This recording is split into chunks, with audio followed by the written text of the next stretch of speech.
Hai, Assalamualaikum warahmatullahi wabarakatuh. Kembali bertemu dengan mata pelajaran Bahasa Indonesia dalam bimbingan Ibu Ai Marhayani. Nah, setelah pertemuan sebelumnya kita bicara tentang teks eksposisi, maka kali ini kita akan membahas secara tuntas tentang ciri kebahasaan teks eksposisi. Bersama saya Ai Marhayani, mari kita simak paparan berikut ini.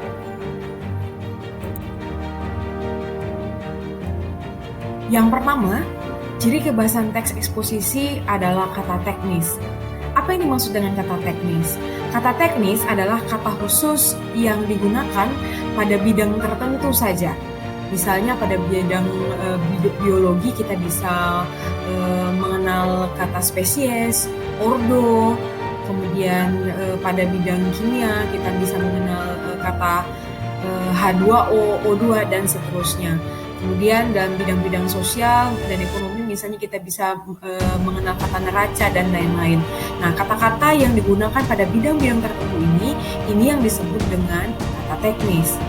Kemudian yang kedua, ada kata ganti orang atau nama lainnya pronomina persona. Nah, kata ganti orang sendiri dibagi atas 3, yaitu kata ganti orang pertama yang bisa kita beri contoh seperti saya, aku, ya, dan lain-lain. Kemudian ada juga kata ganti orang kedua, misalnya kamu, kau, anda, dan lain sebagainya. Serta kata ganti orang ketiga seperti dia, ia, beliau, dan yang lain-lain. Baik teman-teman, selanjutnya kita akan lanjut lagi ke ciri bahasa berikutnya.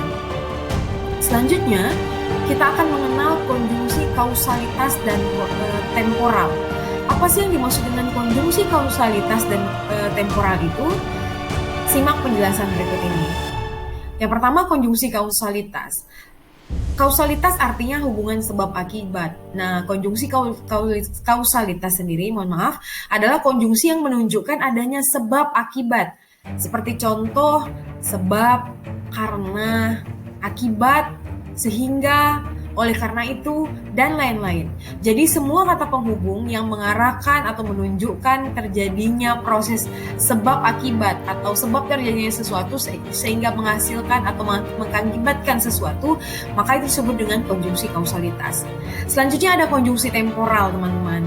Apa sih konjungsi temporal itu? Konjungsi temporal adalah konjungsi yang digunakan untuk menunjukkan urutan. Ya, sekali lagi saya tegaskan bahwa konjungsi temporal adalah konjungsi yang menunjukkan urutan. Urutan apa? Urutannya bisa urutan kejadian, kemudian urutan waktu, urutan langkah melakukan sesuatu atau urutan kerja, dan lain sebagainya. Contohnya teman-teman bisa melihat atau bisa menggunakan kata kemudian, selanjutnya, setelah itu, dan sebagainya. Selanjutnya, ada kata kerja mental. Nah, apa sih yang dimaksud dengan kata kerja mental? Kata kerja mental adalah kata yang digunakan untuk menunjukkan adanya aktivitas mental.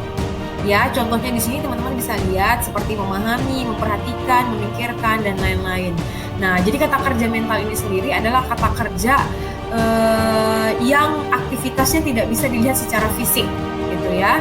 Tapi bisa difahami secara mental, bahwa secara mental ini dilakukan, tapi tidak bisa dilihat secara fisik. Selanjutnya ada yang disebut dengan kata rujukan. Apa sih kata rujukan itu? Kata rujukan adalah kata yang digunakan untuk merujuk atau menunjuk pada bagian tertentu.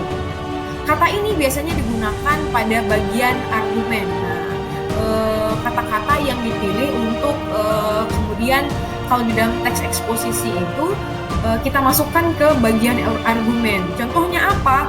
Contohnya menurut atau merujuk pada, jadi kata rujukan ini adalah kata yang menunjukkan atau menunjuk pada sumber yang bisa kita gunakan sebagai argumen. Bisa itu kata ilmuwan atau dokumen tertulis seperti undang-undang dan lain sebagainya yang digunakan untuk memperkuat argumen kita. Baik teman-teman, kita lanjutkan lagi. Ada yang disebut dengan kalimat persuasif. Kalimat persuasif. Apa itu kalimat persuasif? Nah, seperti yang ada di layar teman-teman, bahwa kalimat persuasif adalah salah satu jenis kalimat yang digunakan atau bertujuan untuk meyakinkan, mengajak, merayu, atau membujuk membacanya untuk melakukan suatu perbuatan dan aktivitas seperti yang disampaikan oleh penulisnya. Nah, ini juga biasanya ada di bagian argumen. Setelah fakta dan data kita tampilkan, maka kita akan menggunakan kalimat-kalimat yang bentuknya persuasif agar pembaca tulisan kita kemudian setuju dan menyetujui apa yang kita maksudkan dalam tulisan tersebut. Selanjutnya, ciri bahasa berikutnya dari teks eksposisi ada kalimat verbal dan kalimat nominal. Nah, dari kata verba itu artinya kata kerja. Jadi kalimat verba adalah kalimat yang predikatnya merupakan kata kerja atau verba. Contoh di sini, aku berdiri di depan pintu.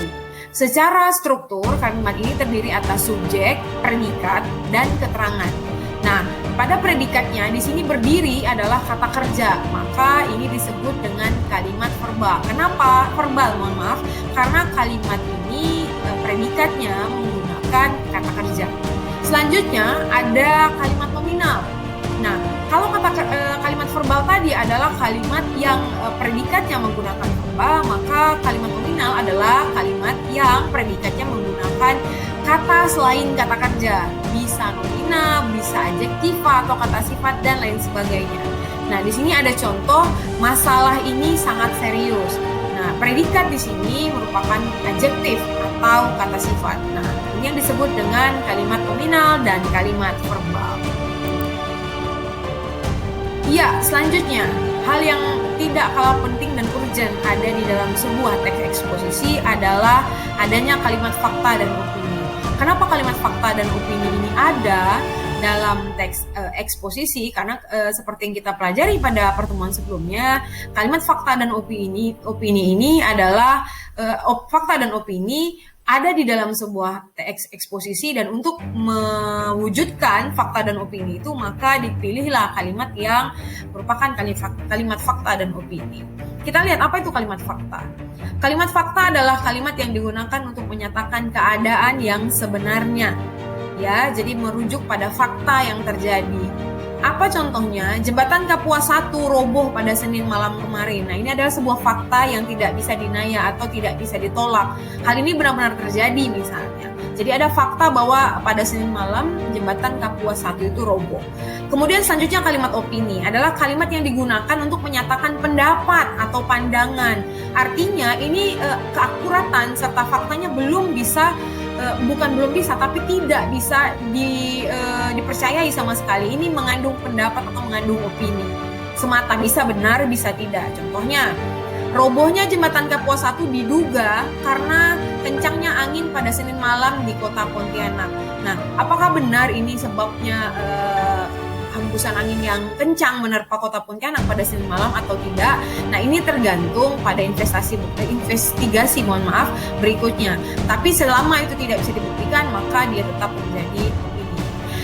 Nah, teman-teman, demikian tadi penjelasan singkat kita tentang ciri bahasa atau kaidah bahasa dari sebuah teks eksposisi.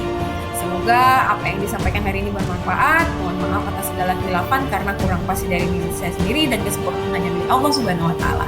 Untuk teman-teman yang belajar bareng saya juga di Google Classroom, jangan lupa jawab pertanyaan yang merupakan uji kompetensi yang akan saya rilis di Google Classroom berikutnya. Terima kasih. Aimar Hayanti pamit. Wassalamualaikum warahmatullahi wabarakatuh. Tetap semangat dan stay